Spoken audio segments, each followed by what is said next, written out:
Welcome back to my channel guys. आज हम जा रहे हैं नासिक ज़िले के सिन्नर गांव में, जहां एक एंशियंट टेंपल है जिसका नाम है गोंडेश्वर टेंपल।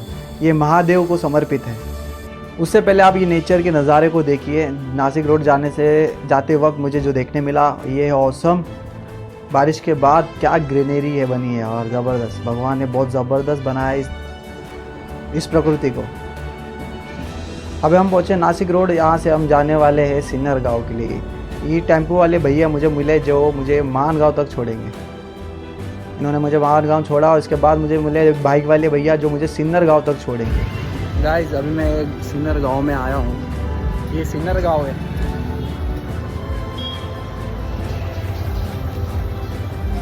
इसके बाद मुझे मिले एक भैया बाइक पे जो मुझे मंदिर तक छोड़ दिए। यहाँ पे गोंडेश्वर टेंपल है। ये भाई ने मेरे को यहाँ तक छोड़ा है। आपका नाम? आशुतोष। ये यहाँ पर सिन्नर पे रहते हैं, तो इन्होंने मुझे यहाँ मंदिर के पास छोड़ा है। हे गाइस, आज मैं नासिक ज़िले के सिन्नर गांव में खड़ा हूँ। ये नासिक ज़िले के सिन्नर गांव में एक ऐसा मंदिर है, एक अद्भुत, जो फेमस नहीं है, लेकिन इस मंदिर का आर्किटेक्चर इतना अद्भुत है, इतना रहस्यमयी है कि देखने वाला देखते ही रह जाएगा। और ये बहुत पुराना मंदिर है। BC या 10वीं 11वीं 12वीं शताब्दी में बना हुआ है। तो चलिए आज मंदिर को आपको दर्शन कराता हूँ। मैं अभी मंदिर के बाहर ही खड़ा हूँ। पीछे देख सकते हो आप, मेरे पीछे मंदिर है। ये इसके पीछे की हिस्ट्री जानते हैं, तो सबसे पहले मैं आपको मंदिर के अंदर लेके चलता हूँ। चलिए। आपने मंदिर देखे होंगे, लेकिन क्या आपने कभी सोचा है कि उनका डिज़ाइन किसी भगवान ने खुद दिया था? मंदिर एक सिर्फ भक्ति का स्थल नहीं है, बल्कि एक कॉस्मिक मशीन है, एक स्पिरिचुअल सुपर कंप्यूटर जिसका हर इंच, हर स्टोन, हर डायरेक्शन एक एनर्जी ब्लूप्रिंट का अकॉर्डिंग बना है। एक ट्रेडिशनल हिंदू टेंपल बनाने के लिए एक डिवाइन मैप यूज़ होता है, जिसे कहते हैं वास्तु पुरुषा मंडला। ये एक स्क्वायर ग्रिड होती है जिसमें हर बॉक्स में एक देवता विराजमान होता है। इसका सेंटर ब्रह्मस्थान होता है। ईस्ट में इंद्रा, साउथ यम, नॉर्थ कुबेरा और वेस्ट वरुणा का होता है। मंदिर की हर स्ट्रक्चर इसी कॉस्मिक एनर्जी चार्ट के अकॉर्डिंग प्लेस की जाती है। एक मंदिर में सब कुछ खास होता है, बिना किसी रैंडमनेस के। अभी हम जिस टेंपल में खड़े हैं उस टेंपल का नाम है गोंडेश्वर टेंपल। ये 11th-12th सेंचुरी CE में बना था।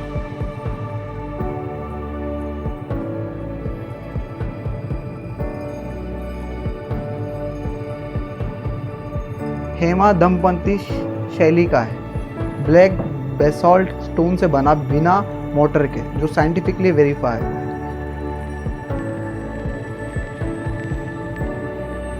ये पुरातत्व और ASI रिकॉर्ड से कंफर्म है। ये पार्ट सच है। मंदिर के मुख्य गर्भगृह के चारों कॉर्नर पर छोटे श्राइन्स हैं जो विष्णु, गणेशा, सूर्य और माँ पार्वती या दुर्गा को समर्पित है। ये पंचायतन स्टाइल का टिपिकल डिज़ाइन है जो यादव कालीन मंदिरों में कॉमन था। ये फैक्चुअली एक्यूरेट है, कोई मिथ नहीं है।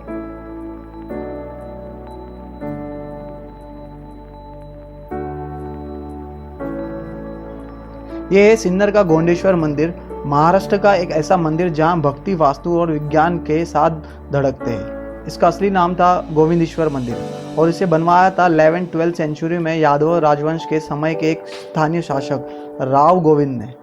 जब देवगिरी, आज का दौलताबाद में, सेवना यादव राजवंश अपने शिखर पर था, तब सिन्नर उनका एक प्रमुख क्षेत्र था। राव गोविंदा, जो उनका सामंत था, ने शिव के गोविंदेश्वर रूप को समर्पित करके ये मंदिर बनवाया।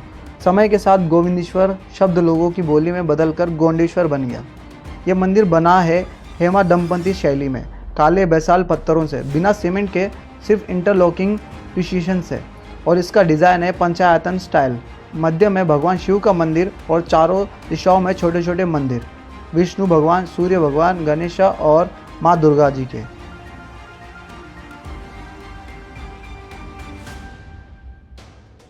मंदिर रैंडमली नहीं बनाए जाते। पुराने ऋषियों ने अर्थ के ज्योमेट्रिक ग्रिड पॉइंट्स को मैप किया और वहीं पर मंदिर बनाए। जहां अर्थ की न्यूट्रल एनर्जी लाइंस मिलती है, वहीं बनाया गया टेंपल, जिसे लोग नेचुरली एनर्जाइज फील कर रहे। मंदिर का डिज़ाइन मानव शरीर के चक्रों के अनुसार होता है। पहला है गर्भगृह, दूसरा मंडप, तीसरा शिखर। गर्भगृह इंडिकेट करता है मूलाधार चक्र को, मंडप इंडिकेट करता है अनहट चक्र को, और शिखरा इंडिकेट करता है सहस्त्र चक्र को। जब आप एक मंदिर में एंटर करते हैं तो आप चक्र एक्टिवेशन जर्नी में निकल जाते हैं।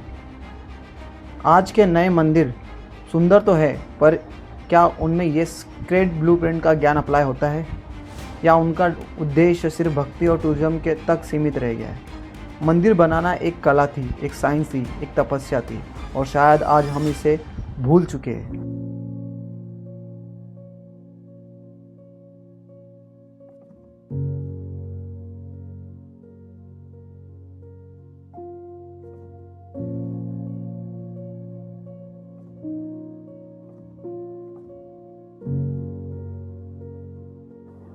गोंडेश्वर मंदिर के दीवारों पर बना आर्किटेक्चर डिज़ाइन इतना अद्भुत और इतना रहस्यमयी है, जैसे इसमें किसी ने हमारे आने वाले भविष्य के बारे में बताया है। इस मंदिर के बॉटम से लेकर टॉप तक हर पार्ट में एक डिज़ाइन बनाया गया है। इस मंदिर के नीचे वाले पार्ट में हाथियों का कुछ डिज़ाइन है जो आपको ये सामने दिख रहा है। ये अब टूट चुके हैं।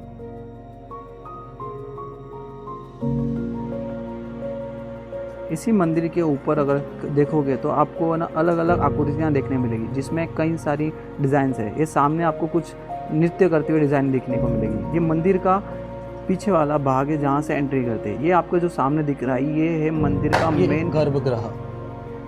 मंदिरों के दीवारों पर ज़्यादातर उन घटनाओं को दर्शाया गया है जो या तो बीत चुके हैं या आने वाले समय में होने वाली है।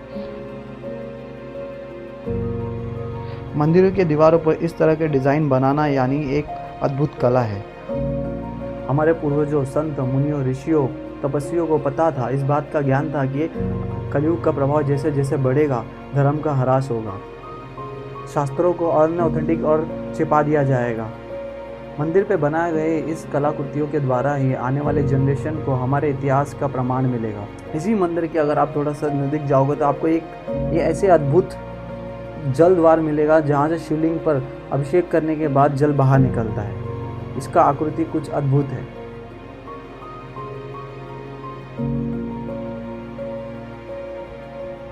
चलिए अब बात करते हैं उन गहराई में छिपे संभावित रहस्यों की जो इतिहास के पन्नों में नहीं बल्कि पत्थरों और लोक कथाओं के बीच फुसफुसाते हैं। मंदिर के नीचे कुछ है, लेकिन किसी ने कभी अंदर जाने की कोशिश नहीं की। कई स्थानीय बुजुर्गों और पुरातत्व कर्मियों ने बताया है कि मंदिर के पश्चिमी भाग नंदी मंडप के पीछे जमीन में एक पत्थर की स्लैब जैसी संरचना है जो किसी सीढ़ीनुमा मार्ग या भूमिगत कक्ष का संकेत देती है। एएसआई ने इसकी जांच की पर खुदाई पूरी नहीं की गई क्योंकि वह स्ट्रक्चरल रिस्क जोन में आता है। लोक कथा कहती है कि एक गुप्त मार्ग है जो कभी त्रिमुकेश्वर या दौलताबाद फोर्ट तक जाता था। ऐसे गुप्त सुरंगें यादव काल के कई किलों में सचमुच मौजूद रही है। वास्तविक चैम्बर हो सकता है जहां शिल्पियों ने अभिषेक, जल निकासी या गुप्त अनुष्ठानों के लिए बनाया गया मार्ग छिपाया हो। अगर यह मार्ग कभी खोला गया तो वहां कुछ शिलालेख या मूर्तियां मिल सकती है जो निर्माण काल पर रोशनी डाले।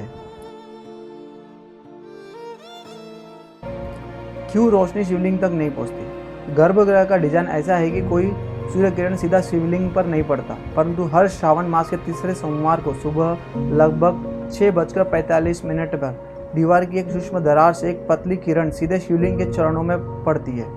यह कोई साधारण संयोग नहीं है, बल्कि यह सूर्य रेखा का खगोलीय संरेखण, सोलर अलाइनमेंट है। यह दर्शाता है कि शिल्पकारों को एस्ट्रोनॉमी, खगोल शास्त्र की गहरी समझ थी। शायद यह दिन मंदिर की स्थापना तिथि या राजा का जन्म दिवस दर्शाता है। आज तक किसी ने यह गणना पूरी तरह से नहीं निकाली। यह अब भी एक खगोलीय रहस्य है। मेन गर्भगृह के बाहर एक मंडप है जिसके स्तंभों पर, दीवारों पर और दरवाजों पर अनगिनत कलाकृतियां की गई है।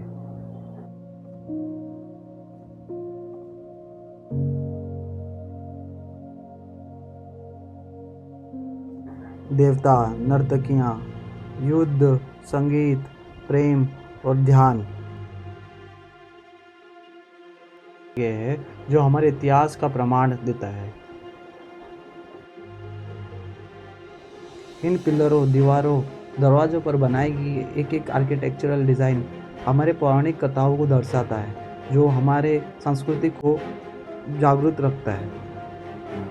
मंदिर के द्वार के ऊपर बनाए गए फ्लोरल डिज़ाइन एक अद्भुत नक्काशी है, जिसे देख के ऐसा लगता है कि कोई मंडल है। मुख्य द्वार के ऊपर भी एक ऐसा डिज़ाइन है जो देखने के बाद बहुत रहस्यमय लगता है। ये मंदिर का वो स्थान है जहाँ देवों के देव महादेव विराजमान है। ये है मुख्य गर्भगृह। नमः शिवाय शिवाय नमः।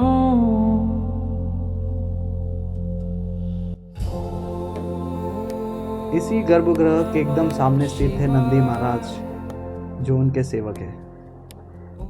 क्या मंदिर के पास पुराने अभिलेख कभी थे जिन्हें जानबूझकर हटाया गया? 19वीं सदी के जब ब्रिटिश पुरातत्व विभाग ने इस क्षेत्र का सर्वे किया तो रिपोर्ट में लिखा गया था traces of inscriptions now intentionally effaced, यानी कुछ लेख मिटाए गए प्रतीत होते हैं। इस मंदिर की बहुत रहस्यमय ही कहानियाँ हैं। ये वही जानते हैं जो मंदिर को बनवाया है।